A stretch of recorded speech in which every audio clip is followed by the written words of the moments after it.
And here now to discuss the ongoing political unrest is Acting Commissioner of Customs and Border Protection, Mark Morgan. Hi, Commissioner. Thanks for joining us today. You bet. Thanks for having me. So first off, the violence in Portland is ongoing. A self-described Antifa member is now accused of killing a pro-Trump counter-protester. Do you think the mainstream media is covering this story fairly compared to others related to these protests?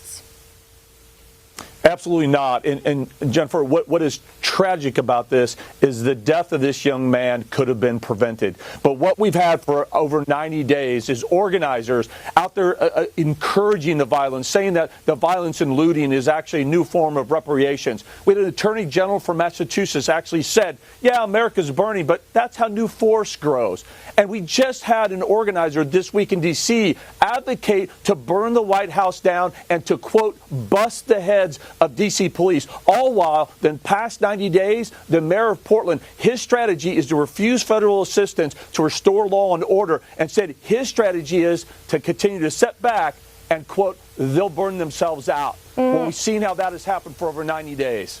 Well, and like you mentioned, we've seen Democrat mayors and governors, for that matter, resisting President Trump's offers to send federal agents into the city. They say it's going to make things worse.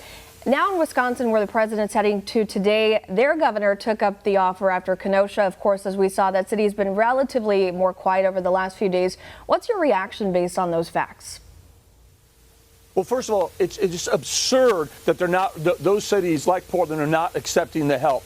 I mean, and then they blame law enforcement and this president. Kaylee said it best the other day at a press conference that that's like an arsonist blaming the firemen coming to put the fire out. And we've seen countless examples. And again, Kenosha, Wisconsin is a perfect example, Jennifer, where if you allow assistance to come in federally, you're going to see that violence go down. You're going to see law and order. When that's done and you work with state, local, and federal agencies, that's how it works. Portland has refused to do that. And then earlier, I mentioned, Mark, that the president's announcement to target left-wing agitators through DHS and the DOJ, that's something that's very much still in the spotlight. But there have been reports of armed militia, so-called vigilantes, like in Kenosha, namely the Kyle Rittenhouse case, where that 17-year-old crossed state lines illegally with a firearm. He's, of course, accused of murdering two protesters. Does DHS see any sort of escalating threat from this added element to the protests and the riots?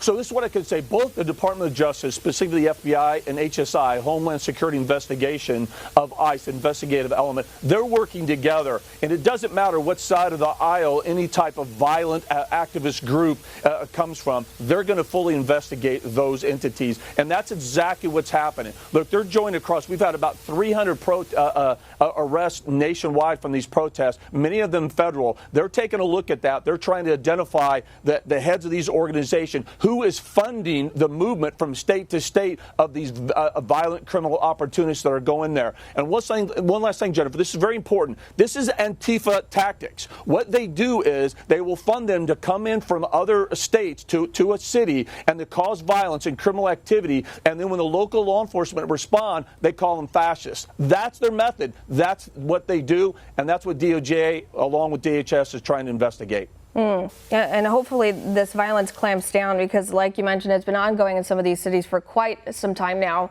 I want to talk about the border before I let you go very quickly. Border operations. CBP's been working with some local partners I've seen to build a new field station in San Diego, which is where I'm at right now. Do you have any other upcoming projects in the works to secure the U.S. southern border that you can talk about? Absolutely. The biggest one I think everybody knows is the wall system. Look, there were a lot of naysayers that said we were never going to get this done. We had court case after court case trying to stop us and slow us down. And even through COVID, what we've done is actually speed up our progress. We're building about 10 miles of new wall system every week. We've got well over 300 miles that have been completed along the southwest border. And there's no doubt in my mind we're going to meet our mark by the end of this year of 450 miles of wall system. That has exponentially improved our operational capability to protect this country. All right, Acting CBP Commissioner Mark Morgan joining us to discuss some of the hot topics of today's news cycle. Thank you so much for your time. We appreciate it. You bet. Want to see more videos like this? Click on the link below and subscribe to One American News on YouTube. And call your cable provider and kindly demand that One American News is added to your lineup. Call and subscribe today.